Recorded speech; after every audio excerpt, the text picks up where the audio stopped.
అనిల్ కుమార్ యాదవ్ లో అదే పౌరుషం. ఆయనంటే ప్రత్యర్థులకు దడ, ఆయనంటే విపక్షాలకు బెరుగు. వైసీపీ ఫైర్ బ్రాండ్లలో మొదటివారు ఆయన. అధినేత జగన్ పై ఈగ వాలనివ్వరు. ఇప్పటికే మీకు ఒక పిక్చర్ ఉంటుంది. ఆయనే అనిల్ కుమార్ యాదవ్. ఆయనకు అత్యంత సన్నిహిత నేతల్లో ఆయన ఒకరు. ఒక్క మాటలో చెప్పాలంటే భక్తుడు. గ్రామస్థాయి రాజకీయాల నుంచి అమాత్యుని పదవి వరకు తన ప్రస్థానాన్ని చాటుకున్నారు అనిల్.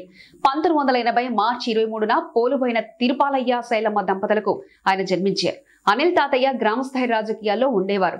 తండ్రి కోరిక మేరకు బీడీఎస్ చదివిన అనిల్ తన బాబాయ్ సుధాకర్ మరణంతో అనూహ్యంగా రాజకీయాల్లోకి అడుగుపెట్టారు. ఆనంద్ కుటుంబంతో అనిల్ కుమార్ యాదవ్ కుటుంబానికి మొదటి నుంచి సన్నిహిత సంబంధాలున్నాయి. 2008లో కాంగ్రెస్ పార్టీ ద్వారా పొలిటికల్ ఎంట్రీ ఇచ్చిన ఆయన కార్పొరేటర్ గా ప్రస్థానం ప్రారంభించారు.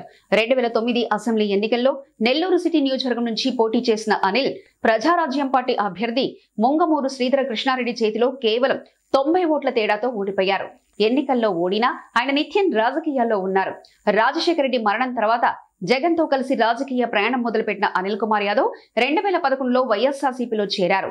జగన్ జైల్లో ఉన్న 16 నెలల పాటు ఆయన నల్ల దుస్తుల్లో తిరిగారు. 2014 ఎన్నికల్లో టీడీపీ నుంచి పోటీ చేసిన శ్రీధర్ కృష్ణారెడ్డిపై 10,000 ఓట్ల తేడాతో విజయం సాధించిన అనిల్ కుమార్ యాదవ్ తొలిసారి అసెంబ్లీలో అడుగుపెట్టారు. 2019 అసెంబ్లీ ఎన్నికల్లో మాజీ మంత్రి టీడీపీ కీలక నేత పొంగూరు నారాయణపై 2,988 ఓట్ల తేడాతో అనిల్ గెలుపొందారు. ఆ ఎన్నికల్లో జనసేన అభ్యర్థి కేతిరెడ్డి వినోద్ రెడ్డికి 8,300 ఓట్లు పడ్డాయి. రెండోసారి ఎమ్మెల్యేగా గెలిచిన అనిల్ 2019 జూన్ 8న వైఎస్ జగన్ కేబినెట్ లో జలవనరుల శాఖ మంత్రిగా బాధ్యతలు చేపట్టారు. 2022 ఏప్రిల్లో జరిగిన మంత్రివర్గ పునర్వ్యవస్థీకరణలో భాగంగా ఆయన తన పదవికి రాజీనామా చేశారు. తొలిసారి ఎమ్మెల్యేగా గెలిచాగా మంత్రిగా ఉన్న సమయంలో ఆయన ప్రతిపక్ష నేతలపై ఘాటుగా విమర్శలు గుప్పించారు. కాలేజీ రోజుల్లో పవన్ కళ్యాణ్ వీరాభిమాని అయిన అనిల్ రాజకీయాల్లోకి వచ్చాక జనసేనానిపై తీవ్ర స్థాయిలో మండిపడ్డారు. 2024 ఎన్నికల్లో అనిల్ ఎంపీగా గెలిస్తే నరసరావుపేట నియోజకవర్గం నుంచి ఎంపీగా గెలిచిన తొలి బీసీ నేతగా చరిత్ర సృష్టించారు. నరసరావుపేట సమన్వయకర్త బాధ్యతలు చేపట్టిన అనిల్ నియోజకవర్గం పరిధిలో విస్తృతంగా పర్యటిస్తూ ప్రజలలో మమేకమవుతున్నారు.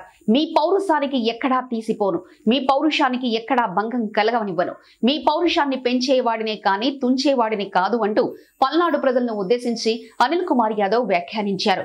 నరసరావుపేట ఎంపీగా ఓడిపోతే తాను రాజకీయాల నుంచి శాశ్వతంగా తప్పుకుంటానని అనిల్ కుమార్ యాదవ్ శపథం చేశారు. అనిల్ కుమార్ వ్యక్తిగత జీవితం విషయానికొస్తే కడపకు చెందిన రిటైర్డ్ డీఎస్పీ కూతురు జాగృతిని 2010 ఆగస్టు 23న ఆయన పెళ్లాడారు. వీరికి సామన్వి, దర్శన్ నందన్ అనే 2 పిల్లలున్నారు. 2019 ఎన్నికల అఫిడవిట్ ప్రకారం అనిల్ కుమార్ కు సుమారు 6 కోట్ల విలువైన ఆస్తులుండగా 96 లక్షలకు పైగా అప్పులున్నాయి.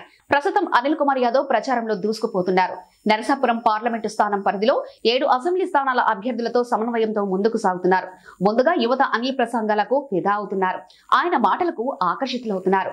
నరసాపురం నియోజకవర్గానికి బదిలీ అయినా ఎక్కడా స్థానికేతర ముద్ర కనిపించడం లేదు. అక్కడి ప్రజలు అనిల్ ను ఓన్ చేసుకున్నారు. తనను ఎంపీగా గెలిపేస్తే ఏం చేస్తానో చెప్తూ ప్రజల మనసును ఆకట్టుకున్నారు అనిల్. సో మనం అనిల్ కుమార్ కు బెస్ట్ ఆఫ్ లక్ చెప్తాం.